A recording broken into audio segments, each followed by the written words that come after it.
તમારા અંદર અગર સુશીલતા છે, તમારો સ્વભાવ સારો છે, તો એ માતાનું પુણ્ય છે.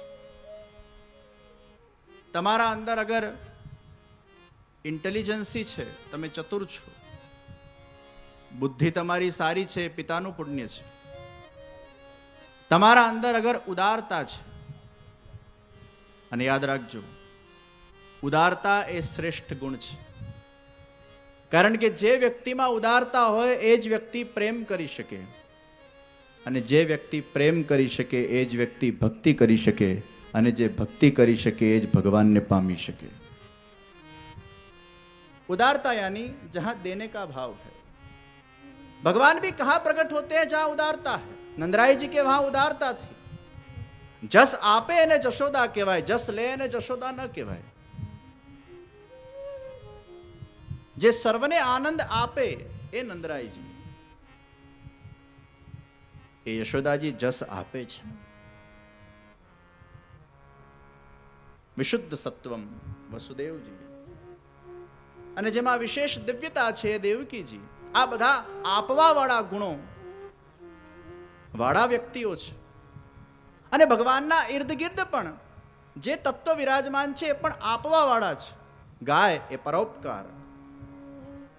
ગાય પોતાનું દૂધ ખાલી એના વાછરડાને ન આપીને એ જનજનને પ્રદાન કરે છે. એટલે જ ગાવઃ વિશ્વસ્ય માતરઃ, એ વિશ્વની માતા છે. એનું દૂધ એ ખાલી હિન્દુઓને જ જાય કે વૈષ્ણવોને જ જાય એવું નથી હોતું. એટલે જ ગાય બિન સાંપ્રદાયિક છે. એનું દૂધ એ પ્રત્યેક ધર્મના લોકોને જાય છે, પ્રત્યેક માનવના લોકોને જાય છે. એટલે જ વિશ્વની માતા છે, જેમાં આપવાનું ગુણ છે.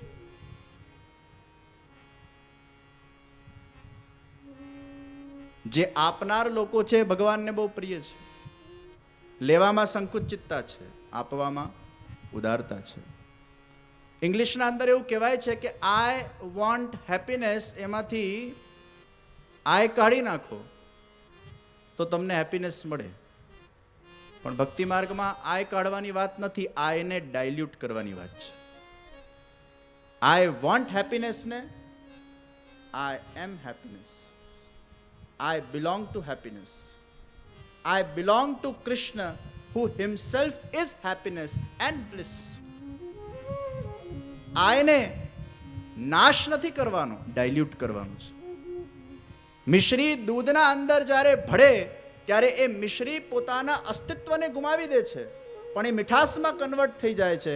એમ આપણા આયને ભગવાનના શ્રી ચરણારવિંદોના અંદર જ્યારે દાસ ભાવથી આપણે ડાયલ્યુટ કરી નાખીએ છીએ, હે કૃષ્ણ તું મારો અને હું તારો, શ્રી કૃષ્ણ શરણમ મમ, હું તારો છું અને તું મારો છે.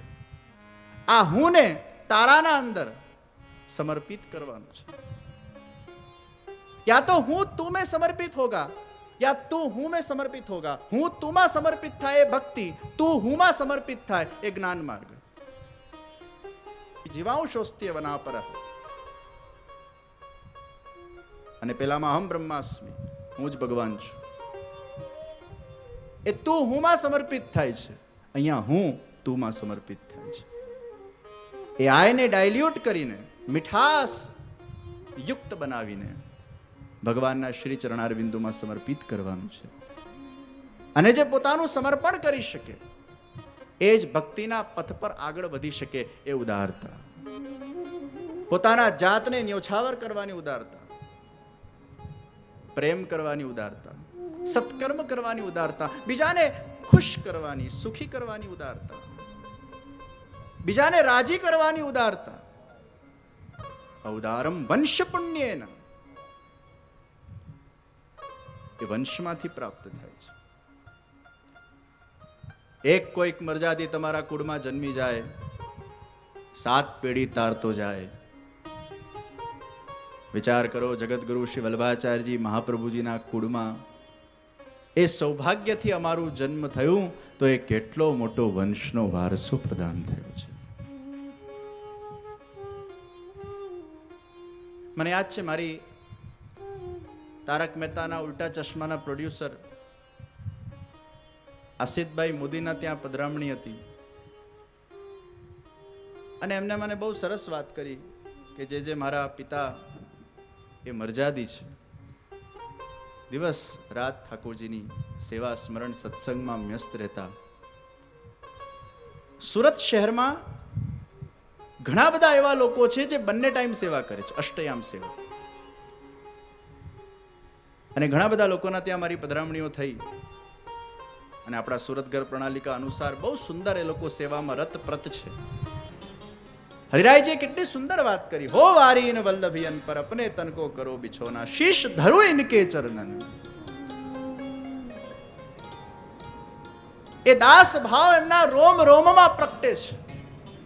કેટલી સહજતા, સરળતા, દીનતા, એ આય ડાયલ્યુટ થઈ ગયો છે દાસ ભાવમાં.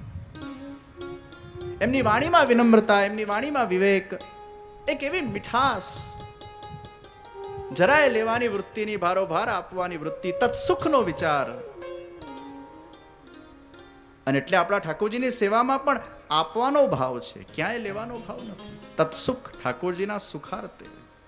પ્રભુ કે સુખ में हम सुखी बने, પ્રભુ કો શ્રમ ન પડે. આ એક કેર છે. પ્રેમમાં પરસ્પર એકબીજાના સુખનો વિચાર છે, અને જ્યાં પ્રેમ હોય ત્યાં બીજાના સુખનો વિચાર એ સહજ આવી જ જાય. સ્વાર્થ હોય ત્યાં પોતાના સુખનો વિચાર આવે. પ્રેમમાં તો પરમાર્થ છે. અને એ જે આખી પુષ્ટિ માર્ગની સાધન પ્રણાલિકા જે વલ્લભાધીશ મહાપ્રભુજીએ બતાડી, અને એ પ્રમાણે અગર કોઈ વ્યક્તિ પોતાના ઘરે એ ઠાકોરજીની એ રીતની સેવા અગર કરે, નિશ્ચિત ભગવાન કૃપા કરે ત્યારે સાધન આપે. ઘણીવાર સાધન વડે ભગવાન પોતાની કૃપાથી પ્રાપ્ત થાય, અને ઘણીવાર સાધન વગર પણ ભગવાન એને ફળ આપી દે છે. સેવાયામ વા કથાયામ વા યસ્યાસક્તિર દૃઢા ભવે. સેવાયામ વા કથાયામ વા યસ્યાસક્તિર દૃઢા ભવે.